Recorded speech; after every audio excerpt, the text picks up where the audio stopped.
Okay, children, continuing ahead with chapter 6. Now we will see how the similarities work.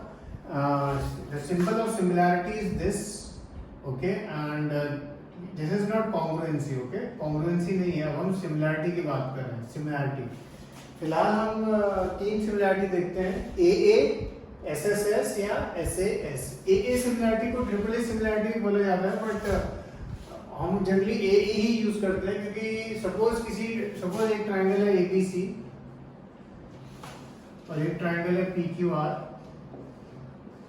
Suppose angle A और angle P equal है, suppose angle B और angle Q equal है, तो automatically C और R भी equal ही होगा because sum of angles of a triangle is 180.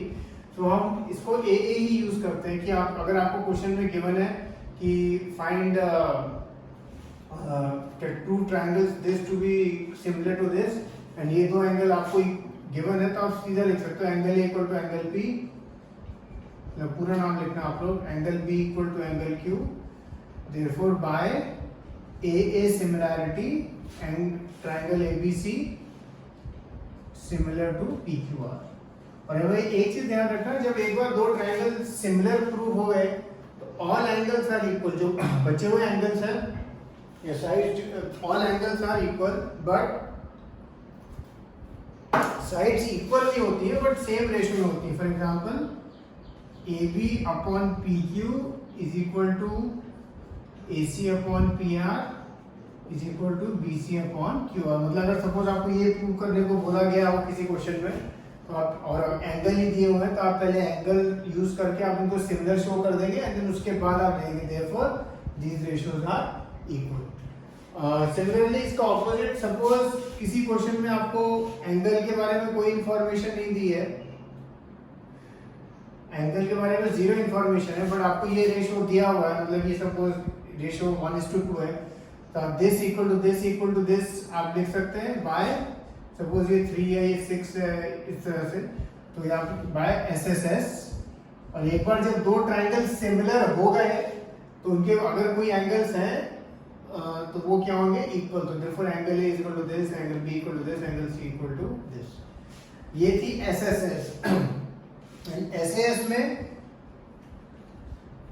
AB upon PQ is equal to से BC अपॉन QR है, और फिर एक ये वाला एंगल लेंगे बीच वाला, angle B equal to angle Q. Therefore by SAS these two triangles are similar. So ऐसे अलग अलग मेथड्स हैं हमारे पास कोई भी दो ट्रायंगल को सिमिलर शो करने के लिए. एंड कौन सा मेथड हम यूज करेंगे, जो हमें क्वेश्चन में डेटा गिवन होगा. Data is the master, okay. जो डेटा गिवन होगा डिपेंडिंग ऑन दैट आप वो यूज करेंगे. कई बार कुछ सम्स में मल्टीपल मेथड से भी होगा ऑफ कोर्स. एंड अगेन जैसे मैंने 9th में समझाया था आप लोगों को, किसी भी क्वेश्चन में अगर आपको उसने लिख के दिया था, जैसे for example prove triangle ABC congruent to से RQP ऐसे लिखा हुआ है अगर किसी क्वेश्चन में, या triangle ABC similar to RQP, तो उसने आधा काम आपका करके दिया है क्योंकि उसने नेमिंग करके दी है. Naming is the most important thing. और फिर हमेशा क्या करना, सेम पैटर्न में, जैसे ABC तो ABC, RQP तो RQP, और फिर देखते जाना क्या गिवन है क्वेश्चन में. अगर दो एंगल गिवन है तो आप सीधा AA से कर सकते हो, या साइड का रेशियो जो जो गिवन है आप मार्क करते जाओ और फिर आपके लिए सब आसान हो जाएगा. अगर आप ये मेथड यूज करेंगे, ये छोटी सी दो फिगर बना के करने का दो फायदे हैं उसके. नंबर 1, एक तो आपको जो मिसिंग कंडीशन है वो ढूंढने में आपकी मदद होगी. नंबर 2, ये जो कई बार AA होता है या SS होता है या SAS होता है, कौन सा कंडीशन है, कई बार आप गलत लिख देते तो वो आपकी मिस्टेक की चांस बहुत कम करती है. एनीवे, हमारे लोग ये फर्स्ट क्वेश्चन देखेंगे. ये फिगर दी हुई है आपको, गिवन है आपको PQ पैरेलल टू RS.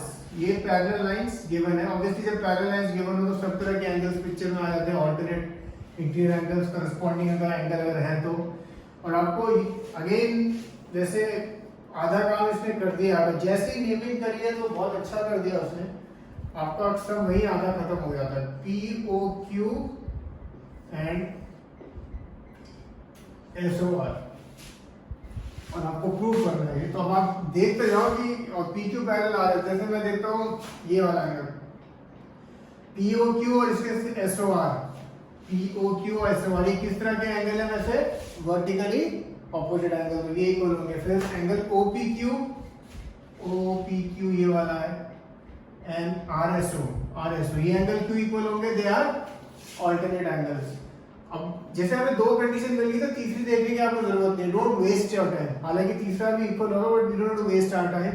ये दो लिख के therefore triangle this similar to this. Condition लिखना okay by AA similarity, by AA condition लिखना इज कंपल्सरी। कंडीशन नहीं लिखेंगे तो आपके मार्क्स कट जाएंगे।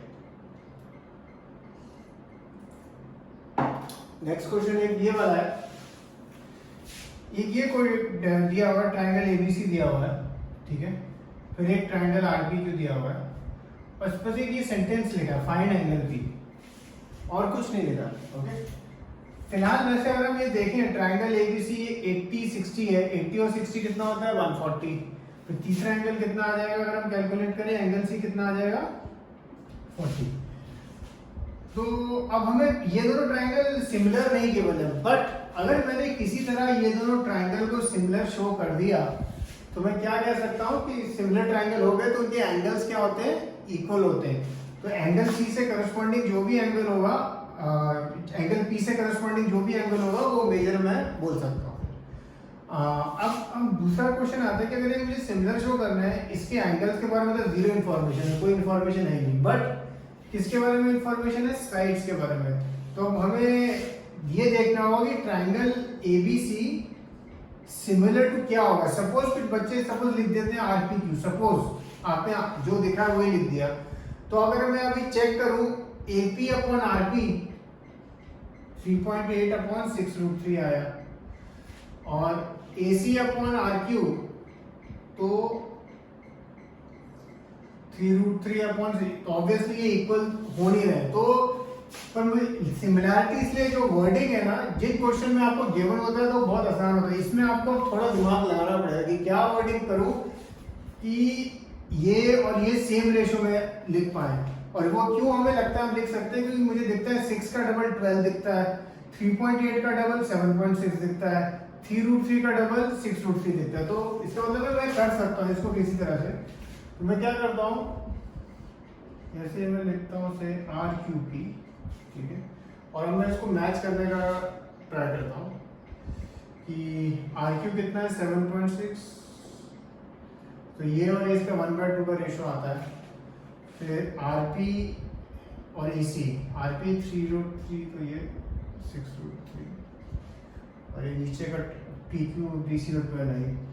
तो बेसिकली अगर आप देखो ये होनी चाहिए सिमिलर टू RQP, ये आएगी मेरी।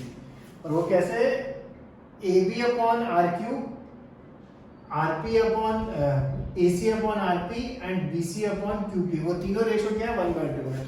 ये स्टेप पर एंड में आएगा, ठीक है। ये मैंने अपना पीछे साइड में कहीं रफ में आप करके आप देख लेंगे क्या होना चाहिए। उसके बाद आप लिखेंगे AB upon PQ is equal to AC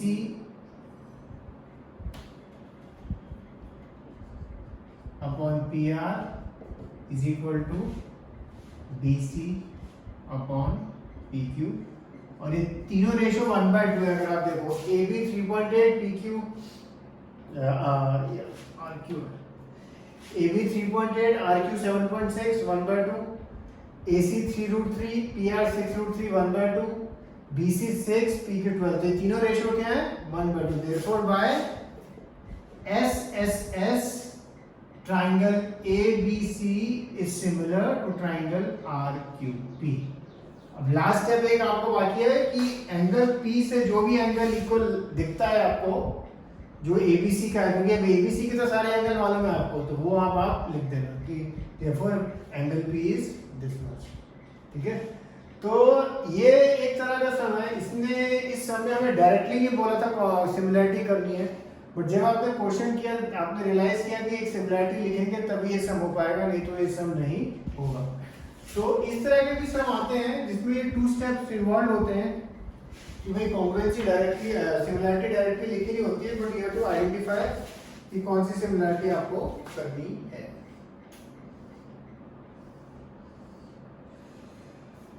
तो ये सम और देखिए,